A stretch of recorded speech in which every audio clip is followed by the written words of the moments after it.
Back with another video. We got a pretty laid back day, I think. Got a few things I got to get done. I got my other 24 valve sitting in there right now that currently needs a second gear band.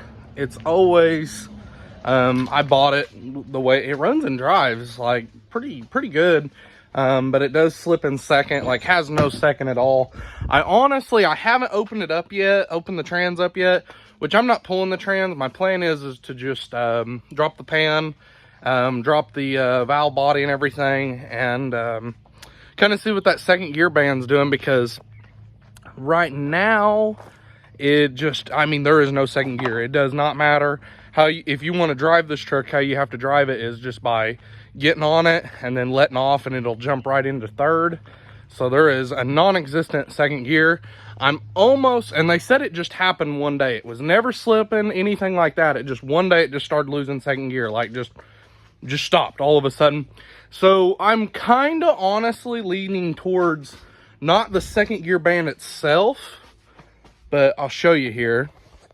So on these transmissions, the 47 REs, there's these retainers that hold these bands in, that kind of clip in.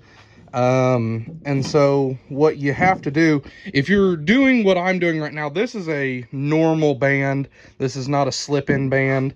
And how you get them in is you by bending these down.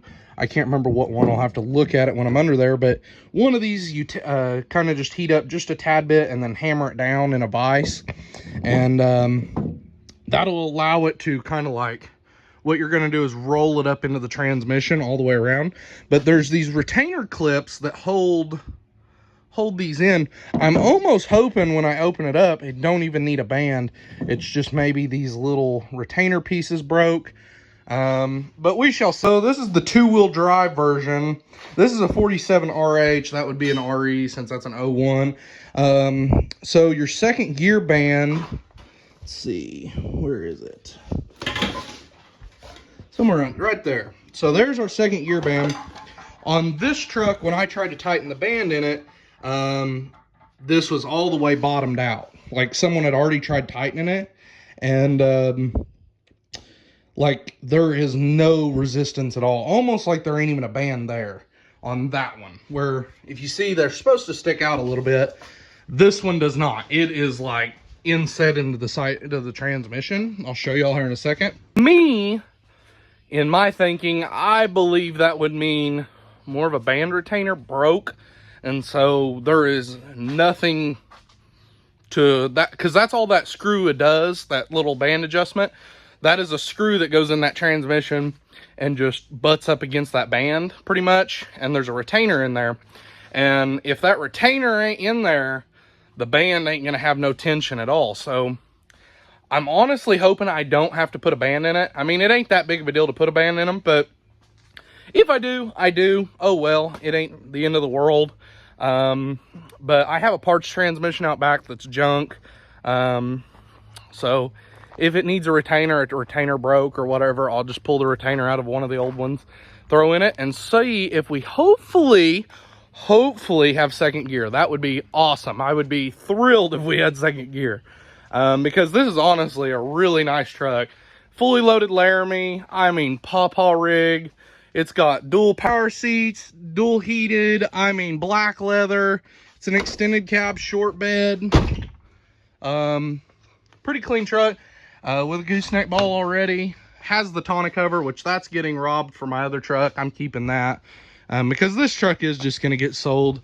I don't plan on keeping it for very long. I'm going to do a little fixing on it, and that will be it. So that is the plan.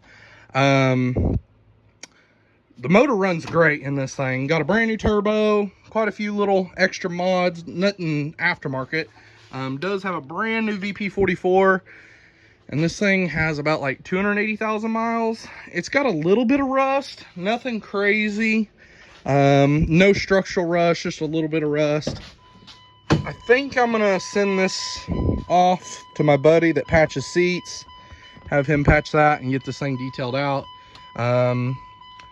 I mean, AC works in this thing, heat's working in it, the factory radio works, heated seats working, all the power windows, like, This thing is a very nice truck.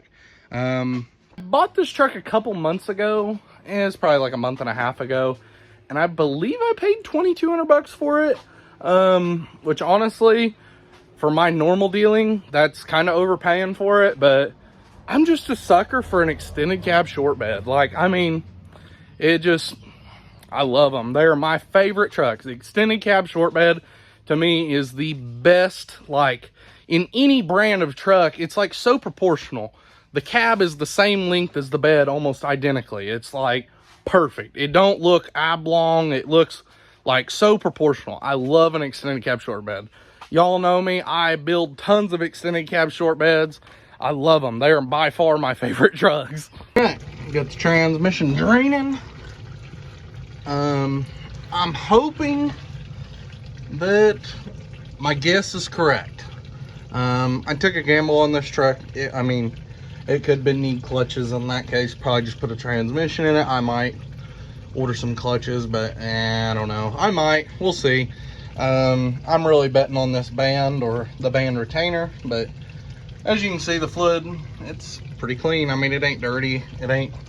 When I changed the fluid the first time, there wasn't a whole lot of magnet material on the magnet. So I'm assuming the clutches are good, but we shall see. I mean, it's a complete gamble. I mean, there is really no idea on what could be wrong with it. I'm leaning towards the band though because of how the band adjuster's looking. That's why,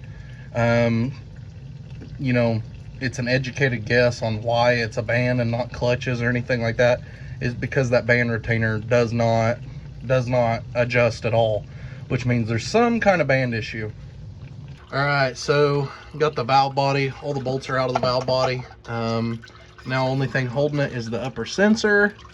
My light just died. The upper sensor up there is the main harness connection for the electronic valve body.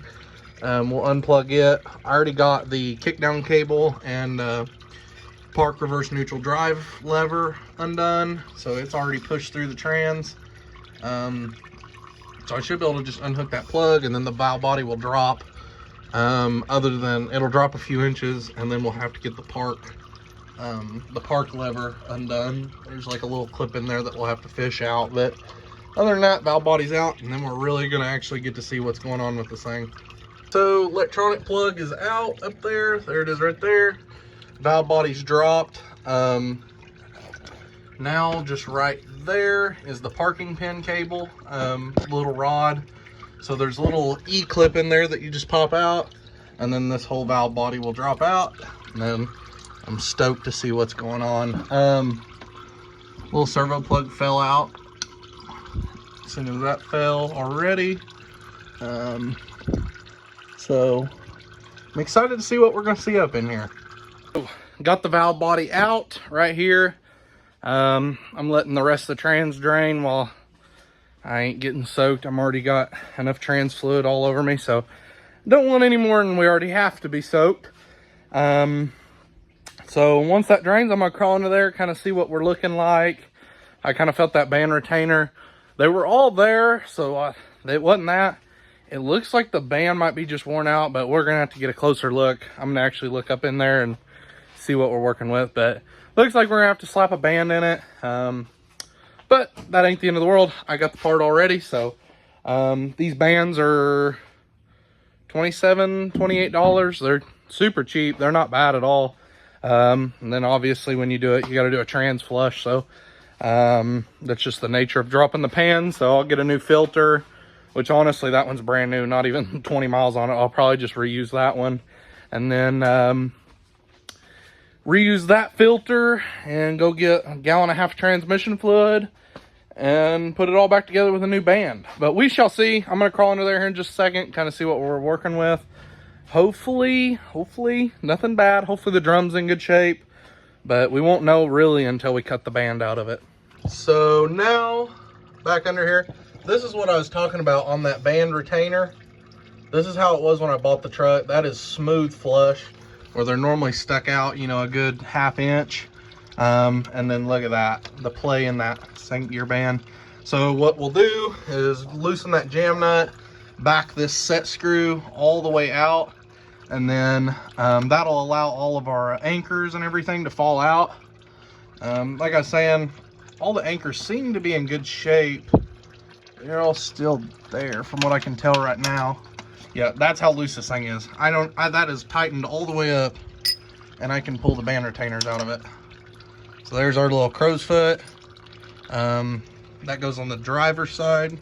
That's passenger side there. And then there's our band, which honestly, the drum, it's a little scored up, but it's honestly not that bad at all. Like, this is like really good scenario. Normally when they're really chewed up, there'll be like some really deep grooves in there. Almost like when you've been running your brake calipers metal to metal. That is essentially what this is. So hopefully you can see how that works. Once it engages, it spins that drum, but it ain't getting tight enough. There ain't enough material left. It is metal to metal. So what we're gonna do now is cut this band out. Just gonna use a pair of 10 snips. I probably won't be able to record doing this just because I'm by myself, and doing this with one hand is practically impossible. So I'll cut that out, and then I'll show you guys what's left of the drum and show you kind of what that band looks like after they've been through the ringer. All right, so got that band cut. This is essentially how we're gonna put it into the new one. Oh, so here's our old band after it's cut. That's just how you get them in. So you can see the difference, the clutch material on that, how that is down bare metal to bare metal. You can see there was a little bit left, but not enough to grab a gear. So compare the two, make sure I got the right part. They're the same height, everything to be about the same. So now what we'll do is we'll put this in a vise, smash one of these down. I'll have to look at, I think you go, it'd be clockwise. You push it in from the top. So what we'll do is put a piece of like coat hanger wire around the drum, pull it back down, tie it onto the front of that, and then pull it from the driver's side up around, down until it sits upside down like that, and then it's in place. But to do that, what you have to do is bend one of these so that there's a little deal in the top of the transmission that this will get caught in. So you got to bend these down just a hair when you're trying to do this without, they're not meant to do this, but this is the trick on how to change bands inside the transmission. Like, transmission's still in the truck. I'm doing this all still in the truck. Yes, it's kind of a pain, but it's a lot better than pulling the transmission and doing a full overhaul. I mean, this is way easier. So definitely a little bit harder labor, takes a little bit more time, you know, not more time in general, but just takes a little bit more methodical thinking to do this, and you got to take your time to do this versus just pulling the trans apart and pulling the casing apart. But that is the trick, is we'll bend the tab into where that will roll around down on that drum, and then we'll stab her back in, and yeah, we should have second gear now, and that is the goal. If we have second gear, I'll be very, very happy. I just can't believe he said one day it lost second gear. I mean, because you'd think, you know, brake pads just don't just go bad, you know, instantly. You know, they start showing signs of wear. They start squealing. They start, you know, slipping, which is what I would think this would have done before it just completely went out. Or just been lying. Totally BSing me saying that it just went out one day, trying to make me think it was something simple. I don't know. To me, a band ain't that big of a deal, so it is what it is. I was hoping it would just be a retainer. Either way, I was probably still going to stick a band in it, just because once you got the valve body out, it's only 10-15 more minutes to put a band in. It's not that big of a deal. So honestly, just getting that valve body out is the hardest part, because like on this one, it was a pain. The kickdown cable lever and the park reverse neutral lever got stuck. This little piece right here. These are the two hardest parts right here. On this electronic plug, I could not get this thing to unplug. I fought it and fought it. I finally got that.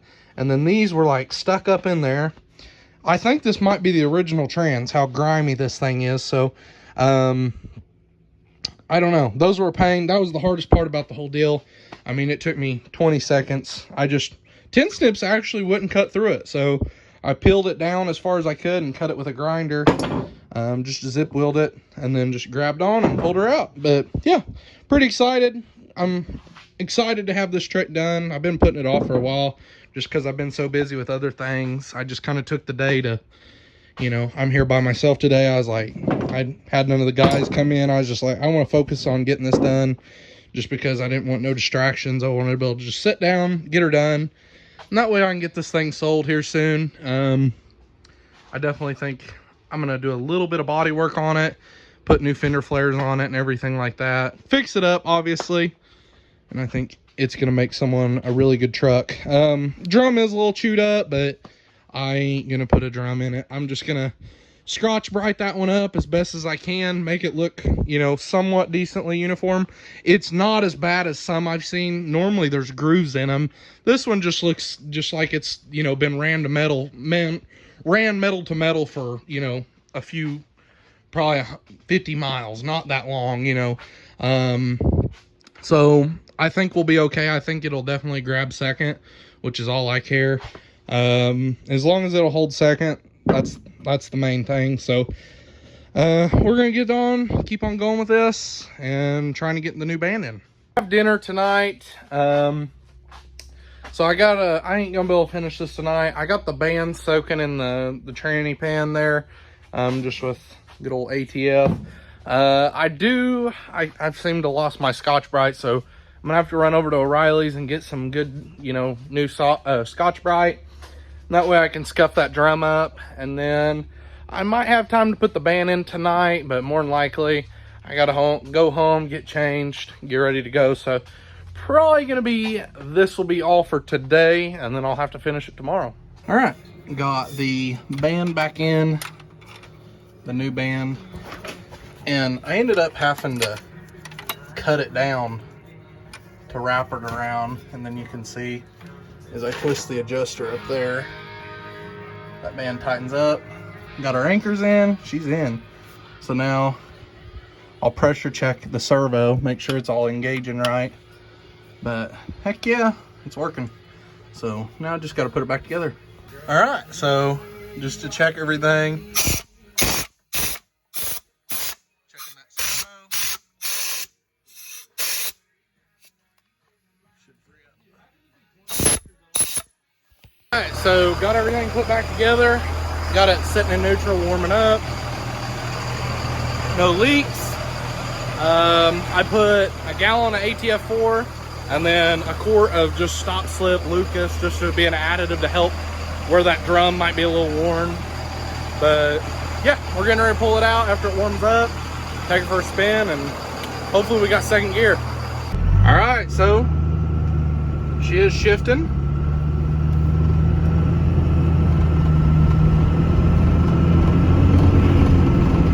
She's going through all of her gears on her own. I think the bands need a little bit of adjusting. I just kind of got a rough guess on them right now. I'm gonna fine tune them here in a bit, but it just took off on its own. No special pedaling or anything like that. I think that second gear band is a little loose. And then I think the final drive band might need a little bit of adjusting too. But we do have all of our gears now. Before, second was non-existent and third slipped. So there was second, the 1-2 shift. Then there was the 2-3 shift. And then there was fourth, I believe. And then overdrive lockup is around 50, 45-ish, 50. See, that's what I'm saying. When it hits a hill, it don't like second. So I'm thinking I'm going to tighten that band up. Right now, it's just kind of a rough guess on how I had it. But we have all of our gears at least now. Before, it didn't matter how you pedaled second. There was no gear there at all. So I definitely was a big improvement. I just need to do a little bit of adjusting on the bands. And I bet this thing shifts like a brand new transmission. And I think it is a tad, I think it's like a quart low on transmission fluid as well. But see how it's kind of late shifting? And it could be a kick down adjustment too. These transmissions are very picky about their kick down adjustment. If you don't have them just right, you will not have the right gearing at all. It'll shift really high, which it kind of is, but I think it's mostly to do with the band. Just the bands need tightened up a little bit. All right, so that's gonna be all for today's video. I'm over here, got the old 4th gen washed up tonight. For the weekend, she's been dirty for a couple weeks now. I haven't actually washed it in probably 2 weeks, so she's finally clean. But yeah, she looks good. Transmission shifting good. So now I'm gonna order some fender flares, get the them paint matched to the silver, which should look pretty good. And I think that truck will be done. I'm gonna do a little bit of rust repair, but for the most part, I think that truck's done.